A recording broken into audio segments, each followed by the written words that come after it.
नमस्कार दोस्तों, कैसे हैं आप लोग? बहुत दिनों के बाद मैं फिर से हाजिर हुआ हूँ कुछ इम्पोर्टेंस आईपी का अपडेट लेकर। और देखिए, अपडेट में हमेशा आपके साथ शेयर करता रहता हूँ, कंटिन्यूअसली एक वीडियो में आपके साथ शेयर करता रहता हूँ, कुछ इन्फॉर्मेशन लेकर, कुछ अपडेट्स लेकर। तो आज का वीडियो बहुत इंटरेस्टिंग होने वाला है। इंटरेस्टिंग इसीलिए होने वाला है क्योंकि कुछ कंपनी के बारे में आज चर्चा करूंगा, जो अपकमिंग टाइम्स में आईपीओ लेके आ रहा है।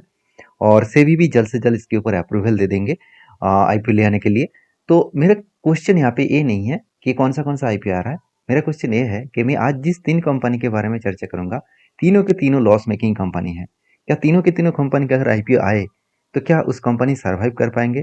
तो चलो उसके कुछ डेटा पॉइंट्स आपको दिखाऊँगा, तो ही आपको पता चलेगा कि तीनों कंपनी किस तरीके से परफॉर्मेंस कर सकते हैं। तो उनमें से जो फर्स्ट कंपनी के बारे में चर्चा करूँगा, उसका नाम है फ़ोनपे। देखिए, फ़ोनपे एक डिजिटल वॉलेट है, डिजिटल मतलब फंड ट्रांसफ़र एक कंपनी से। आप सभी जानते हैं, इंडिया के सबसे ज़्यादा लीडिंग प्लेयर है फ़ोनपे।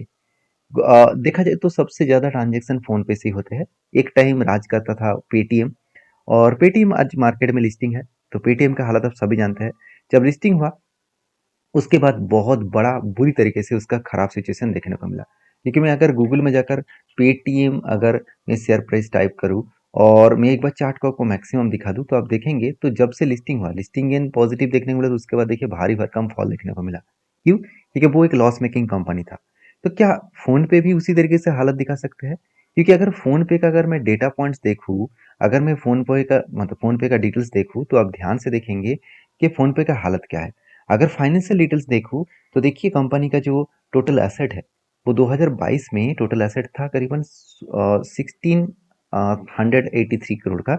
और टोटल प्रॉफिट था कितना? 2000 करोड़ का नेगेटिव, मतलब 2000 करोड़ का लॉसेस था। और देखा जाए तो 2023 में जो डेटा है, 11,000 करोड़ के एसेट बने। साथ ही साथ देखा जाए तो रेवेन्यू बने 3000 करोड़। सॉरी, 2022 में जो रेवेन्यू बना था वो 1600 करोड़ था, और 2023 में रेवेन्यू बने 3000 करोड़। सीधा सीधा कहूँ कि रेवेन्यू ऑलमोस्ट डबल हो चुके हैं। तो लॉसेस जो 2000 करोड़ का लॉसेस था 2022 में, 2023 में वो लॉसेस सेम टू सेम रहा, ऑलमोस्ट सेम। 2000 का लॉसेस था 2022 में, 2023 में वो लॉसेस बढ़कर हो गया 2700 करोड़। तो चलो, 2024 में क्या हुआ? एसेट बढ़े 12,700 करोड़ का, उसके साथ साथ रेवेन्यू भी बढ़े 5,700 करोड़ का। और प्रॉफिट देखिए, प्रॉफिट नहीं लॉसेस हुआ, मगर लॉसेस कम हुआ। पिछले 2 सालों के तुलना से लॉसेस कम हुआ 2024 में। डेटा पॉइंट ऑफ बेसिस में बात करूँ तो धीरे धीरे करके कंपनी ग्रोथ करा। देखिए, इस ग्रोथ के पीछे रीजन भी है। आज आप फोन में जाकर कोई भी ट्रांजेक्शन करेंगे तो उसके लिए चार्जेस है। पहले वो चार्जेस नहीं हुआ करता था। आप जाकर कोई भी रिचार्ज करें, कोई भी पेमेंट्स करें, तो उसके लिए चार्जेस लगता है। मैं खुद रिचार्ज करके देखता हूँ। जब मैं फ़ोन का रिचार्ज करता हूँ 84 सॉरी हाँ 84 डेज़ के लिए, तो एटलीस्ट 5 रुपया तक चार्जेस को कट कट करते हैं। तो सोचिए, हर कैंडिडेट के 5 रुपये चार्जेस कट करते हैं, जो पहले मतलब किया जाना है, मतलब पहले वो कर नहीं रहे थे। तो उसका सीधा-सीधा फ़ायदा कंपनी को मिलेगा। देखिए, कंपनी इतने दिनों से सर्वाइव इसीलिए किया क्योंकि कंपनी को कस्टमर बेस तैयार करना था। तो कस्टमर बेस तो तैयार हो गया। उसका सीधा फ़ायदा अभी कंपनी उठाने वाला है। तो इसका आईपीओ का डेट अभी तक मेंशन नहीं किया जा रहा। तो जल्द से जल्द इसका आईपीओ आने वाला है। तो मुझे लगता है इस एक बिगेस्ट आईपीओ आने वाला है, क्योंकि फ़ोनपे में बहुत सारे लोग नज़र टिकाए रखे हैं। तो मुझे लगता है फ़ोनपे में एक अच्छा खासा परफॉर्मेंस देखने को मिलेगा। हाँ, मानता हूँ कंपनी का फाइनेंशियल डेटा उतना खास नहीं है, फिर भी इसका डेटा पॉइंट में डिटेल्स में चर्चा करूँगा। तो अभी तक आप इस कंपनी के ऊपर फोकस रखिए, जल्द से जल्द इसका आईपीओ आएगा तो और भी डिटेल्स डेटा मैं आपके साथ शेयर करूँगा। तो चलो, अभी नेक्स्ट कंपनी के बारे में बात करूँ, जिसका नाम है मीशो। तो मीशो भी मार्केट में आ रहा है, तो मीशो का भी आईपीओ आ रहा है। सेबी ने अप्रूव कर दिया करीबन 800 मिलियन डॉलर का। तो बेसिकली एक पब्लिक ऑफरिंग है, और इंडियन ई कॉमर्स एक स्टार्टअप की कंपनी का। जिस तरीके से फ्लिपकार्ट है, अमेजन है, उसी तरीके से मीशो भी खुद के आईपीओ लेकर आ रहा है। देखिए, सबसे पहले मार्केट में अमेजन आया, उससे पहले देखिए स्नैपडील था। स्नैपडील अभी तक मैं तो 3 साल से देख रहा हूँ, स्नैपडील आईपीओ लेके आने वाले थे, अभी तक आया नहीं है। क्योंकि स्नैपडील आएगा तो वो बहुत बुरी तरीके से पिटाई होगा। क्योंकि स्नैपडील आज का हालत देखेंगे तो उसका बहुत बुरी तरीके से हालत खराब हो गया। तो उस जगह पे मीशो बहुत कम दिनों में खुद को अच्छा खासा परफॉर्मेंस किया। और देखिए, मैं तीनों प्लेटफॉर्म को चेक भी कर चुका हूँ, अमेजन, फ्लिपकार्ट और मीशो। मैंने एक डेटा देखा कि मीशो के पॉइंट ऑफ बेसिस में मीशो का प्रोडक्ट का प्राइस कम है। और क्वालिटी भी अच्छा वो देते हैं। बाकी आपके क्या राय है ज़रूर कमेंट्स करना। मैं इसीलिए बता रहा हूँ, ये देखिए जो फील्ड में जिस मतलब बिजनेस में कस्टमर का अच्छा खासा प्रोडक्ट मिलेगा, अच्छा खासा सेटिस्फेक्शन मिलेगा प्रोडक्ट के ऊपर, तो उस प्रोडक्ट का डिमांड हमेशा रहेगा। तो इसीलिए वो कंपनी अच्छा परफॉर्मेंस कर सकते हैं। देखिए यहाँ पे सिर्फ परफॉर्मेंस की बात नहीं है, यहाँ पे कुछ और भी बात है। वो बात क्या है, चलो वो भी मैं आपको दिखाता हूँ। अगर मीशो का भी हालत देखूँ तो फोन पे का जैसे हालत है, इसका भी देखिए। अगर हाँ डेटा पॉइंट ऑफ बेसिस में बात करूँ तो ये भी एक अभी तक लॉस मेकिंग कंपनी है, क्योंकि इस कंपनी का डेटा अभी तक उतना ज़्यादा यहाँ पे अवेलेबल नहीं है। फिर भी मैं आपको बता रहा हूँ, ये भी एक अभी तक उतना ज़्यादा प्रॉफिटेबल बिजनेस नहीं कर रहा है। तो फिर भी आप यहाँ पे कंपनी का डेटा पॉइंट ऑफ बेसिस बात करें तो सारे डेटा यहाँ पे देख सकते हैं। तो मैं डिटेल्स में डेटा आपके साथ शेयर करूंगा जब इसका फाइनेंशियल अपडेट्स आएगा। तो एक बार अगर मैं मीशो के डेटा देखूँ तो चलो एक बार मैं यहाँ पे देखिए, आप खुद भी सर्च कर सकते हैं। आप मीशो IPO अगर लिखेंगे तो आपको बहुत सारे ऑप्शन मिलेगा। यहाँ पे आपको इस चित्तरघ.com साइट में जाना है। तो इस साइट में जाकर आप पूरा डिटेल्स को चेकआउट कर सकते हैं।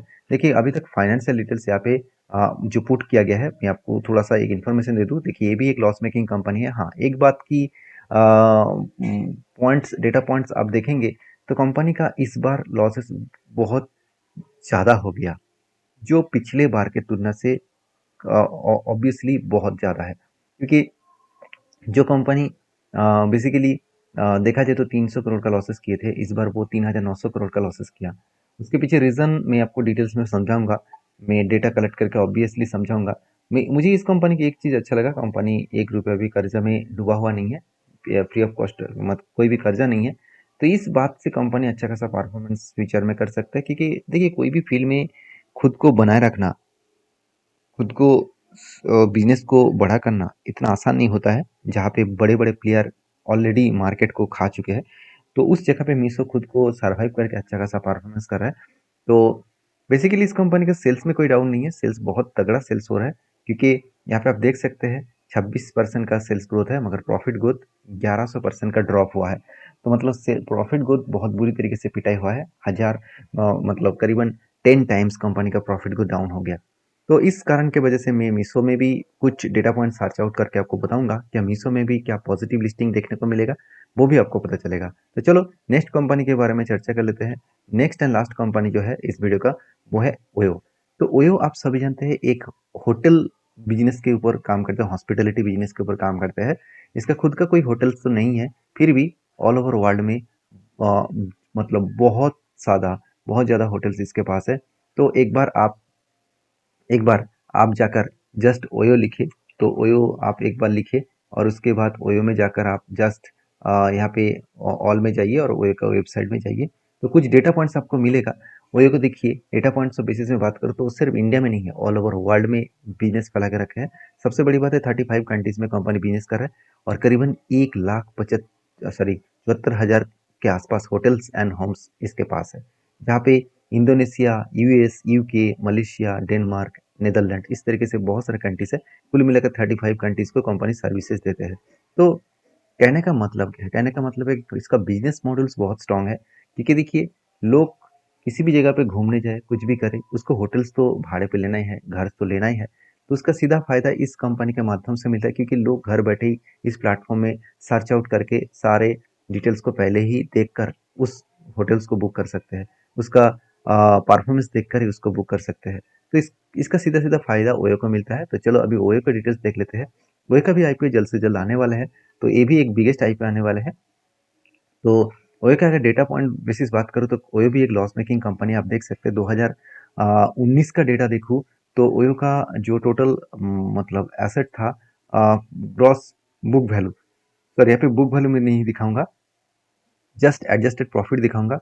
तो ग्रॉस एडजस्टेड प्रॉफिट देखेंगे तो 575 करोड़ के आसपास था और एडजस्टेड ईबिटा मार्जिन नेगेटिव में था। इसका मतलब ओयो प्रॉफिटेबल में है, सिर्फ इसका ईबिटा मार्जिन नेगेटिव में है। उसके बाद देखिए 2020 में कोविड के टाइम में भी कंपनी 1200 करोड़ का प्रॉफिट में था और करीबन 8,200 करोड़ का ईबिटा मार्जिन में नेगेटिव में था।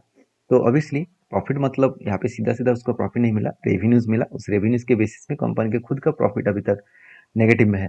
तो उसके बाद 2024 में 21 में देखा जाए तो 1300 करोड़ का वो प्रॉफिट को दिखा रहा है, एडजस्टेड प्रॉफिट दिखा रहा है, gross profit, actually gross profit दिखा रहा है, यहाँ पे नेट प्रॉफिट नहीं है, क्योंकि नेट प्रॉफिट होने के लिए टैक्सेस और भी बहुत सारे एक्सपेंस को माइनस करना पड़ता है।